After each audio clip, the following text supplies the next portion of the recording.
This week, we got massive overhauls, massive alien swarms, and a game with massive identity confusion.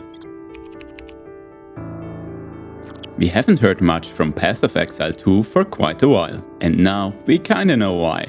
The game is getting what is basically its endgame 2.0 update, and judging by the scope of it all, a small patch before launch was definitely not the plan here. Return of the Ancients completely overhauls the post-campaign experience. Yet again, I might say, but hey, I'm all in for steady improvements instead of just calling it a day on your first draft. A big focus lies on the Atlas overhaul. The endgame map system now has fixed points of interest, instead of relying entirely on randomness, making specific content much easier to target farm. There are over 30 new maps, multiple new storyline paths, and a heavily expanded passive tree with hundreds of nodes that can drastically alter mechanics and rewards. There are also other changes to the Atlas, like Abyss regions and the new Masters of the Atlas system, that comes with yet some more skill trees and perks. If they continue adding more and more of those, we soon need skill trees for our skill trees. Meanwhile, older systems like Delirium, Ritual, Breach and Expedition all get reworked progression paths, crafting systems, and each a new Pinacle boss for the more successful among us. We also get new Ascendancies, the martial artist for the monk focusing on illusion-based martial arts, and the spirit walker for the huntress that fights alongside animal spirits. Grinding gear games also casually sprinkles in a new league called Runes of Aldur, where players uncover ancient relics and inscribe them with runes for crafting bonuses. Sounds cool, but those same runes also empower the enemies around you, so maybe don't go overboard. The league also introduces Verizion, a new crafting material tied to Runic Ward. This energy adds another defensive layer that can prevent death when your health drops to 0. It's also used as a resource for the more than 100 new runes instead of mana.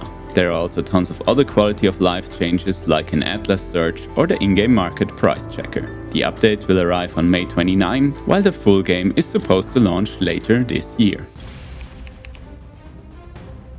If you like girls with guns, well, I will just stop myself here from making any inappropriate jokes. But the creators of Girls Frontline are getting quite ambitious with their next project. And judging by their first reveal, they are not exactly thinking small. Reverse Collapse F was announced during the franchise's 10th anniversary event, and really isn't what you would have expected from the studio's tactical RPG focus. Built in Unreal Engine 5, with a budget that reportedly crossed $70 million, they kind of want to reinvent their franchise. Which also explains why the trailer looked less like a mobile spin-off and more like humanity's worst vacation into another dimension isekai. The game takes place in the near future that doesn't exactly look as bright as we had hoped. Players take control of special operatives sent into strange space-times, essentially corrupted timelines full of hostile creatures, environmental hazards and things that probably should not exist in the first place. This naturally also means somebody decided to send small squads directly into them, fully equipped with rifles, very little ammo and way too much optimism. The core concept is based on replayable co-op missions with randomized layouts, extraction-style objectives and large-scale boss encounters. According to the developers, maps, enemy placement and mission flow can all change between runs, forcing groups to constantly adapt instead of memorizing encounters. There will also be multiple factions to align with, and the wider player base can apparently influence parts of the ongoing global storyline together through server-wide progression. So for once, failing missions repeatedly may actually become canon.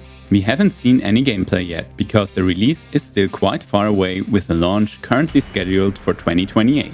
But judging from the reveal trailer, this won't be nearly as colorful as you might expect from an anime-style shooter, which is also what we found a bit off. Guys, is it just me, or do these girls look kinda out of place? And I don't mean the whole maybe teenagers shouldn't be fighting giant mecha creatures on the front line thing.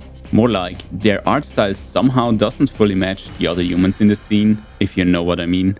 Anyway, the final product will probably be something between extraction shooter, sci-fi horror and co-op raid boss hunting. The game is planned for PC, consoles and mobile with full crossplay support. Although with so much time left until release, things will probably still change quite a bit before launch. So for now, let's just wait and see where this is going.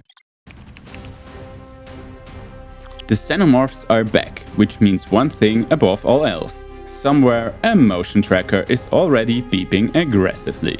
But with these massive hordes, scrap the motion trackers, bring the minigun. Thanks, Greg. Alien's Fireteam Elite 2 was officially revealed this week and continues the co-op action from the 2021 original. Only this time with bigger teams, nastier creatures and a much stronger focus on customization. The first game already captured the feeling of desperately holding narrow corridors against swarming xenomorphs surprisingly well, especially with friends. The sequel now expands that formula from 3-player teams to 4-player, which may not sound like a massive difference at first, but no, actually, in terms of firepower, it really isn't. But in terms of fun, yeah, that additional Greg sure makes a difference. We just hope for a minigun on top. The core structure remains close to its predecessor. You play as colonial marines through PvE missions, armed to the teeth naturally. But according to the developers, the enemy behavior has gotten far more aggressive. Xenomorphs now adapt more dynamically during fights, flanking players, ambushing from different angles and forcing you into constantly repositioning yourself instead of simply holding choke points forever. Class customization also got way more love. There are 5 core classes alongside a new specialist class that lets you combine abilities from different archetypes into custom builds. Weapons now support deeper modification as well, including alternative fire modes, elemental ammo and unique traits. So if your dream loadout involves electrocuting aliens before introducing them to a flamethrower, apparently that is now an option too. Other than the regular missions, the game will also have a dedicated horde mode for some endless fun. The game launches this summer on all major platforms except the Nintendo Switch and comes with full crossplay support right from the start.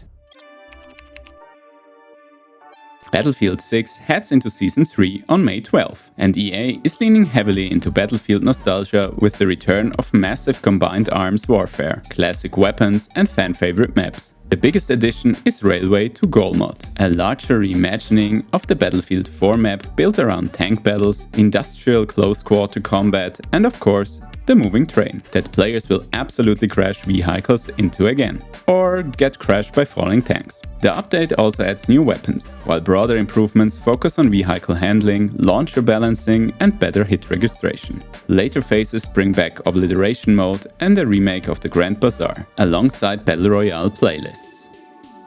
Abiotic Factor just rolled out its Cosmic Companions update, and it basically turns the whole survival lab into a mix of science experiment and pet daycare gone slightly wrong. The big centerpiece is the complete companion overhaul, letting you tame, level and even mutate creatures that now actually follow you into the field.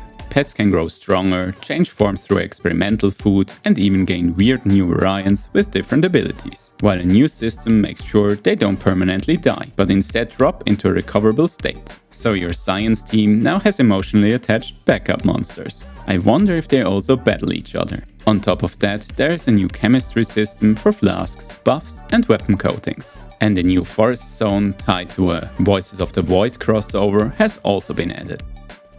We talked about Atmosfar not long ago, and just like that, they're already heading into early access on May 20. The devs are using early access to fine-tune the systems, especially the mix of exploration, aerial traversal and mobile base building, and expect the phase to last at least 9 months. At launch, players get 2 regions packed with multiple biomes, a fully functional flying base, several crafting variants and both solo and multiplayer support, with progress carrying over throughout development. Later updates will expand the world further, with a 3rd region, new creatures, deeper base building options and a proper story ending once the full version lands.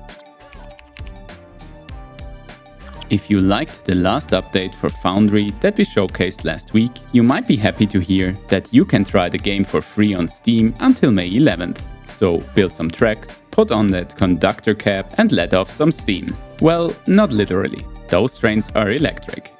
But that's it for this week. We hope you're on track in co-op with your favorite people and we will see you again in the next one.